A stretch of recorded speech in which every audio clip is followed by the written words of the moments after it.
There's going to be a 2022 midterm backlash as the Democrats once again push slavery reparations.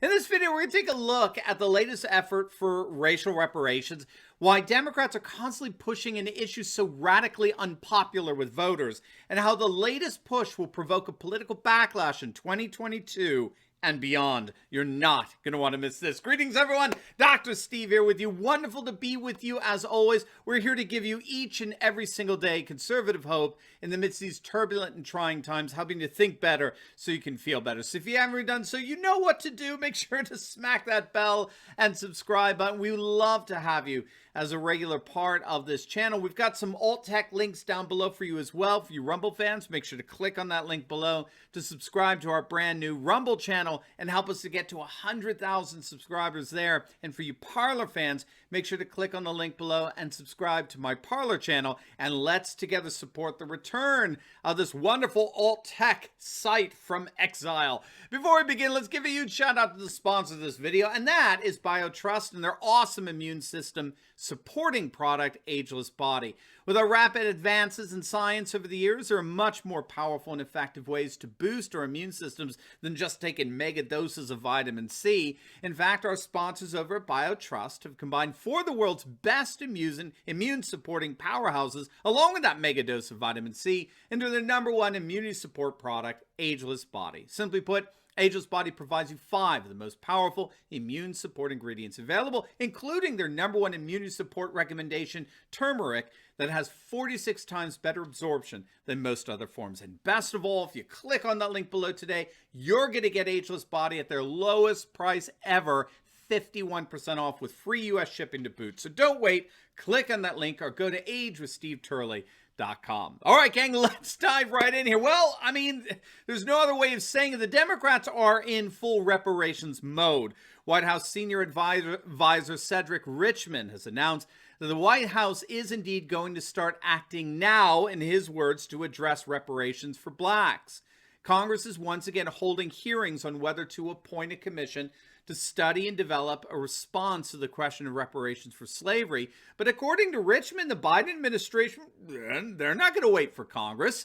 In his words, quote, "We don't want to wait on a study. We're going to start acting now. We have to start breaking down systemic racism and barriers that have held people of color back, and especially African Americans. We have to do stuff now." Now, all this in Washington is coming on the heels of an Illinois city that's just voted to distribute reparations to black residents. The city of Evanston is indeed the first American city to authorize reparations specifically to black people, totaling upwards of $25,000 for those who qualify. It's the first of its kind, and it's being hailed by the mainstream media as a model for other cities to follow. Now, of course, this is but the latest chapter in this reparations saga. Last year, Congress held hearings on reparations as well, and a number of the then Democratic presidential candidates came out in support of the notion of reparations. And perhaps most shockingly, a black pastor by the name of Bishop Eugene Taylor Sutton testified that reparations are actually for the benefit of white people. He said that whites need this more than blacks in order to save our souls.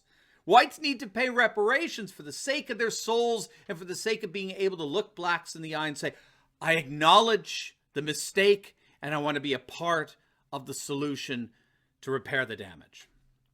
Well, I can tell you for certain there's going to be a whole lot of damage here, but it appears to be only the damage coming from the political fallout for the Democratic Party. Polls have been thoroughly consistent on this issue of reparations. Barely 20% of the American population supports the whole notion of slavery reparations. 70% are consistently opposed. The polls are very consistent on this issue. So why are the Democrats doing this? Well, first, I think there's a political necessity to it. The simple fact of the matter is the Democrats are slowly losing the black vote. 8% of blacks voted for Trump in 2020. 12% of black men voted for him. That was up from 2016. And what this means is that the Democrats could be facing nothing short of political disaster. And that's because a 2 or 3% shift in the black vote in certain states, such as Wisconsin and Michigan and Pennsylvania, would all but guarantee perpetual Republican victories. So the current reparations craze, I would argue, is in fact an admission among Democrats that they're losing one of their major voting constituencies.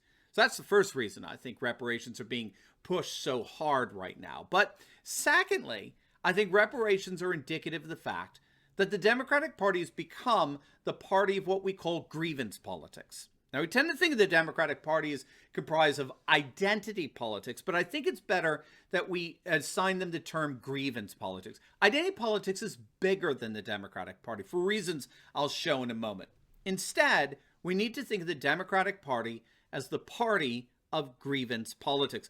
Proponents of grievance politics reimagine culture as a binary of an antithetical power distributions between a dominant colonialist power that's often labeled white and male and increasingly Christian, that purposely disenfranchises politically and socially minority cultures through sexist, racist, classist exclusions. And so grievance activists claim to be the ones who seek to overcome what they consider to be the apartheid-like policies of the past by promoting public policies more inclusive of the historically disenfranchised. And so the rhetoric we hear, particularly echoed and championed by the corporatist globalist media, is precisely this. The problem with it, as it turns out, is that grievance politics are all about enriching the activists, the activist elite. Grievance politics do nothing for those whom the activist elite supposedly represent. We've seen this most explicitly with the Southern Poverty Law Center, the SPLC,